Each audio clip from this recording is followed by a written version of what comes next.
অনেকেই হয়তো মনোনয়ন চেয়েছিল, মনোনয়ন চাইতেই পারে। এখানে তো অ্যাজ মেনি অ্যাজ ৮ জন মনোনয়ন চেয়েছিল। গোদাগাড়ী তানোর এক আসনে বিএনপি প্রার্থীর মনোনয়ন ফরম উত্তোলন।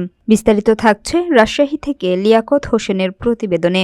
রাজশাহী জেলার গোদাগাড়ী তানোর এক আসন থেকে বিএনপি মনোনীত ধানের শীষ প্রতীকের প্রার্থী মেজর জেনারেল শরীফ উদ্দিনের পক্ষে মনোনয়ন ফরম উত্তোলন করা হয়েছে।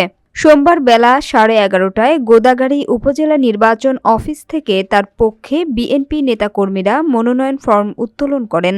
উত্তোলন শেষে মেজর শরীফ উদ্দিন সাংবাদিকদের সঙ্গে কথা বলেন। তিনি বলেন, আজকের দিনটি আমার জন্য একটি পবিত্র দিন।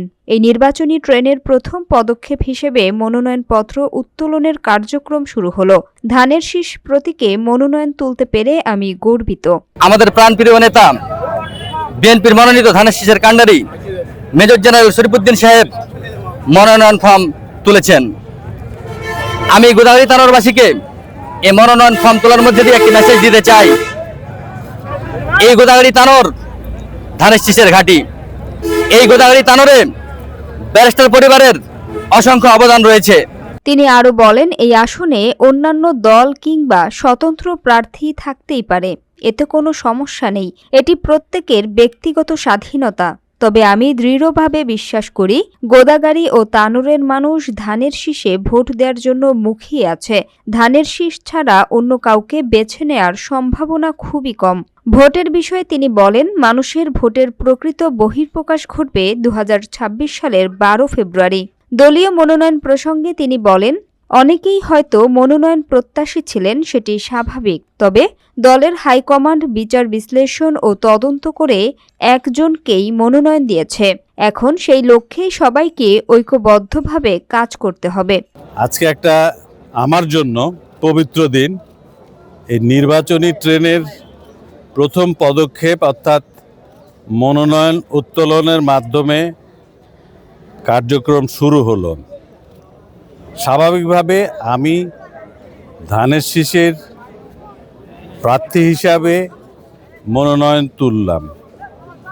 এখন স্বাভাবিক অন্যান্য পার্টি আছে, কেউ যদি স্বতন্ত্র দাঁড়াতে চায় কোনো অসুবিধা নাই, প্রত্যেকেরই ব্যক্তি স্বাধীনতা আছে। তবে আমি যতটুকু বিশ্বাস করি, গোদাগাড়ী তানোর মানুষ গত 17 বছর ভোট দেওয়ার জন্য পাগল ধানের শীষে। তো ধানের শীষ ছাড়া অন্য কাউকে যে বেছে নিবে এটা সম্ভাবনা খুবই ক্ষীণ। এবং আপনারা দোয়া করবেন যাতে মানুষের যে দোয়া, মানুষের যে ইচ্ছা, তার সঠিক বহিঃপ্রকাশ এই ভোটের মাধ্যমে 2026-এর 12 ফেব্রুয়ারি হয়। আর আপনারা যেটা বলছেন যে অনেকেই হয়তো মনোনয়ন চেয়েছিল, মনোনয়ন চাইতেই পারে। এখানে তো অ্যাজ মেনি অ্যাজ ৮ জন মনোনয়ন চেয়েছিল।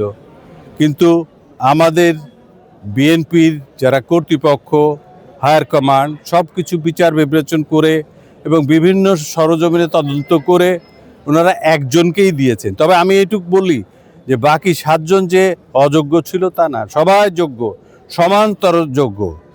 যোগ্যর ভিতরে যোগ্যতর যে তাকেই দিয়েছেন। এবং সেটা আমি মনে করি সবাই আমরা সেখানে ওয়াদা করেছিলাম যে যেই পায় না কেন মনোনয়ন, আমরা বাকি সবাই তাকে সমর্থন দেব। নির্বাচিত হলে এলাকার উন্নয়ন এবং সমাজ থেকে মাদক, সন্ত্রাস ও চাঁদাবাজি নির্মূলে কাজ করবেন বলেও আশাবাদ ব্যক্ত করেন তিনি।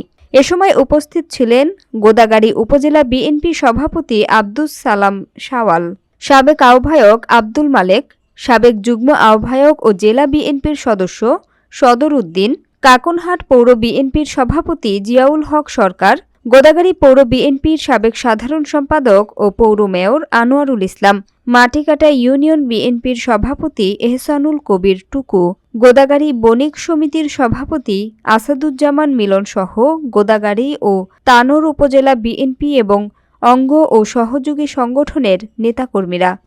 আমরা আশা করি গোদাগাড়ী তানোরের মানুষ বিগত দিনে যে ভুল করেছে, বিগত 17 বছর যে ভুলের খেসারত দিয়েছে, শুধু গোদাগাড়ি তানোর না, সারা বাংলাদেশের মানুষ যেভাবে ভুলের খেসারত দিয়েছে, আগামী দিনে আর কেউ ভুল করতে চায় না। আগামী দিনে